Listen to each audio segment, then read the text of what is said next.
जय श्री कृष्ण।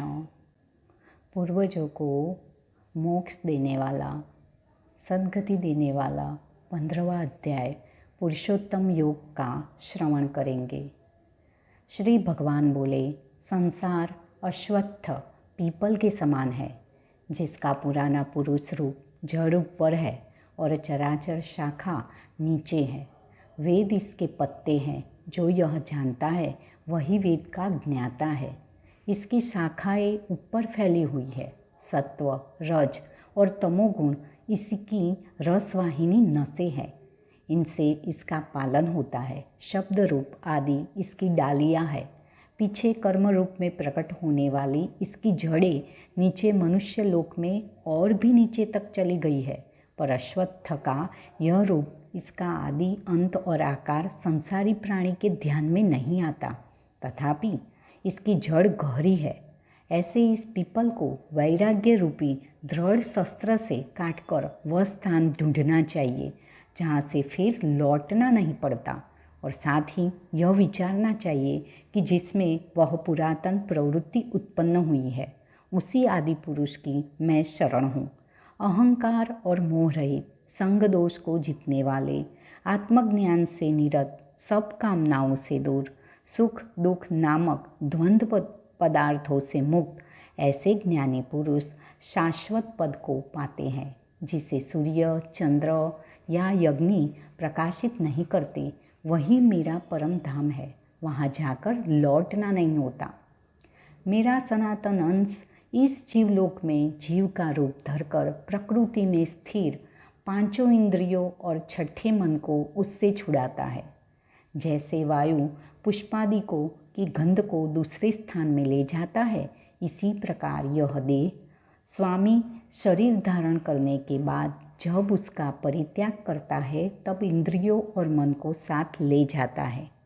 कान, आँख, चर्म, जीभ, नाक और मन का आश्रय लेकर वह जीव विषयों का भोग करता है। एक देह से दूसरी देह को जाता, अथवा एक ही देह में रहते समय अथवा इंद्रियों से युक्त हो विषयों का उपभोग करते हुए इसको मूर्ख देख नहीं सकते, किंतु जिनके ज्ञान रूपी नेत्र है वह देखते हैं। यत्न करने से योगी जन इसे देख सकते हैं, परंतु अज्ञानी यत्न करके भी इसे नहीं देख पाते। जो तेज सूर्य, चंद्रमा और अग्नि में वर्तमान है और जगत को प्रकाशित करता है, उसे मेरा ही तेज मानो। मैं ही पृथ्वी में प्रवेश कर अपने तेज से समस्त भूतों को धारण करता हूँ, और इनमें रस स्वरूप चंद्रमा बनकर मैं ही सब औषधियों को पोषण करता हूँ। मैं जठराग्नि होकर प्राणियों के देह में प्रविष्ट हूँ, और प्राणवायु अपान वायु से संयुक्त होकर चारों प्रकार भक्ष्य, भोज्य, चोष्य, लेह्य से भोजन किए गए प्राणियों के अन्न को पचाता हूँ। संपूर्ण भूतों के हृदय कमल में निवास करता हूँ। मुझसे ही स्मृति, ज्ञान और उनका नाश होता है। सब वेदों में जानने योग्य मैं ही हूँ। वेदांत का कर्ता और वेदों का ज्ञाता मैं ही हूँ। इस संसार में क्षर और अक्षर ये दो पुरुष है। जितने नाशवान प्राणी हैं वे क्षर कहलाते हैं, और उसमें कुटस्थ अर्थात शैल शिखर के भांति चैतन्य को अक्षर कहते हैं। किंतु उत्तम पुरुष परमात्मा विकार रहित, सर्वनियंताबद्ध, मुक्त, नित्य रूप तीनों लोकों में प्रविष्ट होकर धारण पोषण करता है। वह इन दोनों से अलग है। मैं क्षर और अक्षर से उत्कृष्ट हूँ। इसी कारण से लोक और वेद में पुरुषोत्तम नाम से विख्यात हूँ। हे भारत, जो ज्ञानी जन इस सर्वतोभावेन मेरा ही स्मरण करता है, हे भारत, शास्त्र के गुह्य भेद को जो मैंने कहा है जानकर बुद्धिमान पुरुष कृतकृत्य होता है। इति श्रीमद्भगवद्गीतासूपनिषत्सु ब्रह्म विद्यायां योगशास्त्रे श्रीकृष्णार्जुन संवादे पुरुषोत्तम योगो नाम 15वाध्यायः। जय श्री कृष्ण। अब हम पुरुषोत्तम योग का महात्म्य सुनेंगे। श्री नारायण जी बोले, हे लक्ष्मी, अब 15वें अध्याय का महात्म्य सुनो। उत्तर देश में एक नृसिंह नाम का राजा था और सुभंग नाम का मंत्री था। राजा को मंत्री पर बड़ा भरोसा था। मंत्री के मन में कपट था। मंत्री चाहता था राजा को मारकर वह राज्य मैं ही करूं। इसी भांति कुछ काल व्यतीत हुआ। एक दिन राजा नौकरों चाकरों सहित सो रहा था। तब मंत्री राजा को सारे नौकरों समेत मारकर राज्य करने लगा। राज्य करते बहुत समय व्यतीत हुआ। एक दिन वह भी मर गया। यमराजा के पास दूत बांधकर ले गए। यमराज ने कहा, हे यमदूतों, यह बड़ा पापी है, इसको घोर नरक में डालो। हे लक्ष्मी, इस प्रकार वह पापी कई नरक भोगता भोगता धर्मराज की आज्ञा से घोड़े की योनि में आया। संगल द्वीप में घोड़ा भया। बड़े घोड़े का सौदागर उसे मोल ले तथा और भी घोड़े खरीद करके अपने देश को चला। चलते चलते अपने देश में आया। तब वहाँ के राजा ने सुना कि अमुक सौदागर बहुत घोड़े ले आया है। तब राजा ने उसे बुलाया और कई घोड़े खरीदे। उस घोड़े को भी खरीदा। जब उस घोड़े को हाथ फेरा तब राजा को देखकर उसने सिर फेरा। राजा ने देखकर कहा, यह क्या बात है जो घोड़े ने सिर फेरा है? तब राजा ने पंडित बुलाकर पूछा कि इस घोड़े ने हमको देखकर सिर फेरा है, इसका क्या कारण है? पंडित ने कहा, हे राजन, इस घोड़े ने आपको सिर नवाया है। राजा ने कहा, यह बात नहीं। कई दिन पीछे राजा शिकार खेलने को उसी घोड़े पर सवारी करके गया। वह घोड़ा जल्दी चलता था। राजा शिकार खेलते खेलते बहुत दूर चला गया। उस दिन राजा ने जाते ही शिकार मारा। राजा बहुत प्रसन्न हुआ। दोपहर हो गई। राजा को तृषा लगी। वन में एक साधु देखा, कुटिया में बैठा है। तालाब जल से भरा है। वहाँ राजा उतरा। घोड़ा वृक्ष से बांधकर कुटिया में गया। देखा तो साधु अपने पुत्र को गीता के 15वें अध्याय का पाठ सिखा रहा था। वृक्ष के पत्तों पर श्लोक लिख दिया है। बालक को कहा, खेलते फिरो और इसको कंठ भी करो। जिस वृक्ष से राजा ने घोड़ा बांधा था उसी वृक्ष के पत्ते पर श्री गीता जी का श्लोक लिखा था। वह बालक पत्ता लेकर खेले भी और पढ़े भी। उस पत्ते को घोड़े ने देखा, तत्काल उसकी देह छूटी, देवदेही पाई। स्वर्ग से विमान आए जिस पर वह चढ़ पड़ा। राजा चिंतावान होकर बोला, यह घोड़ा किसने मारा? इसे क्या हुआ? इतने में वह बोला, हे राजन, तेरे घोड़े का चैतन्य मैं ही हूँ। मैंने अब देवदेही पाई, वैकुंठ को चला हूँ। राजा ने पूछा, तुमने कौन सा पुण्य किया है? घोड़ा बोला, यह बात ऋषिश्वर से पूछे। राजा ने मुनीश्वर से पूछा। मुनि बोले, हे राजन, गीता का श्लोक लिखा हुआ पत्ता इसके आगे पड़ा है। घोड़े ने यह अक्षर देखे हैं, इस कारण घोड़े की गति भई। राजा ने विस्मित होकर दंडवत की। पीछे से और सेना के लोग आ मिले।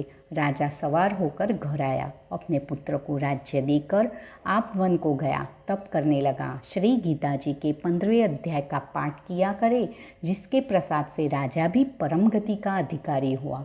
श्री नारायण जी बोले, हे लक्ष्मी, 15वें अध्याय का यह महात्म्य मैंने तुमको सुनाया है।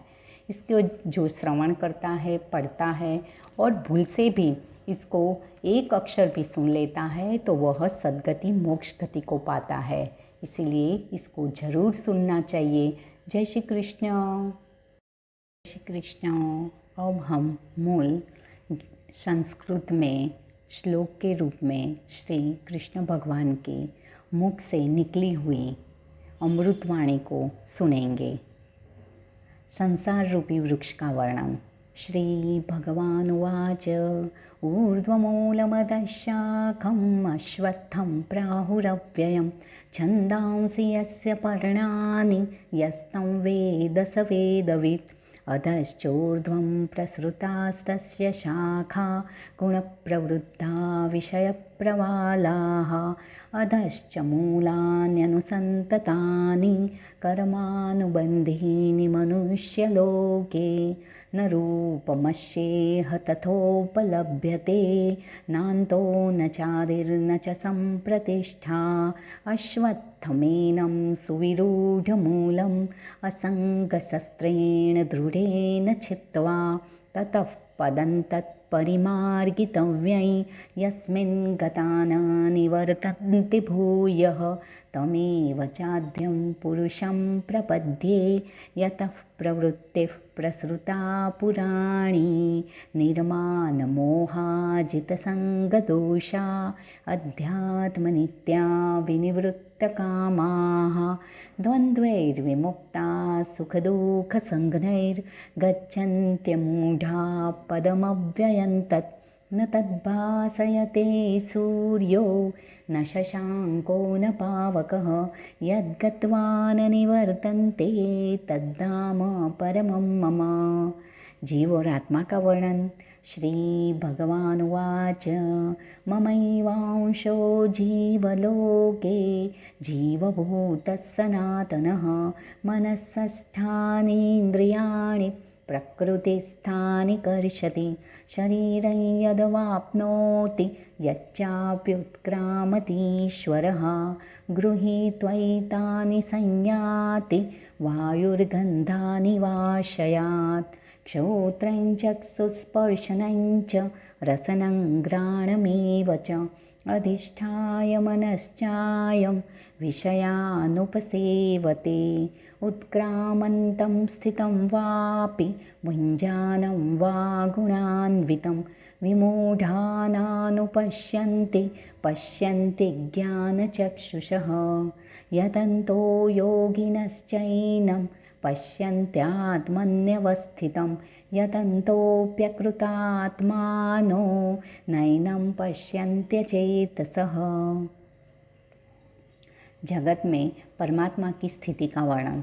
यदादित्यगतं तेजो जगद्भासयतेऽखिलं यच्चन्द्रमसि यच्चाग्नौ तत्तेजो विद्धि मामकं घामाविश्य च भूतानि धारयाम्यहमोजसा पुष्णामि चौषधिः सर्वास् सोमो भूत्वा रसात्मकः अहं वैश्वानरो भूत्वा प्राणिनां देहमाश्रितः प्राणापानसमायुक्तः पचाम्यन्नै चतुर्विधं सर्वस्य चाहं हृदि सन्निविष्टो मत्तस्मृतिर्ज्ञानमपोहनं च वेदैश्च सर्वैरहमेव वेद्यो वेदान्तकृद्वेदविदेव चाहम्। शरीर, आत्मा और परमात्मा का वर्णन। द्वाविमौ पुरुषौ लोके क्षरश्चाक्षर एव च क्षरः सर्वाणि भूतानि कूटस्थोऽक्षर उच्यते उत्तमपुरुषस्त्वन्यः परमात्मेत्युदाहृतः यो लोकत्रयमाविश्य बिभर्त्यव्यय ईश्वरः यस्मात्क्षरमतीतोऽहम् अक्षरादपि चोत्तमः अतोऽस्मि लोके वेदे च प्रथितः पुरुषोत्तमः यो मामेवमसम्मूढो जानाति पुरुषोत्तमं स सर्वविद भजति मां सर्वभावेन भारत इति गुह्यतमं शास्त्रम् इदमुक्तं मया नघ एतद्बुद्ध्वा बुद्धिमान् स्यात् कृतकृत्यश्च भारत। ॐ तत्सदिति श्रीमद्भगवद्गीतासूपनिषत्सु ब्रह्मविद्यायां योगशास्त्रे श्रीकृष्णार्जुनसंवादे पुरुषोत्तमयोगो नाम पञ्चदशोऽध्यायः। हरि ओं तत्सत्। ओं श्रीकृष्णार्पणमस्तु। योगेशं सच्चिदानन्दं वासुदेवं व्रजप्रियं धर्मसंस्थापकं वीरं कृष्णं वन्दे जगद्गुरुं श्रीकृष्णं वन्दे जगद्गुरुं। यूट्यूब की अच्युत वाणी को लाइक, शेयर और सब्सक्राइब कीजिएगा। धन्यवाद। जय श्री कृष्ण।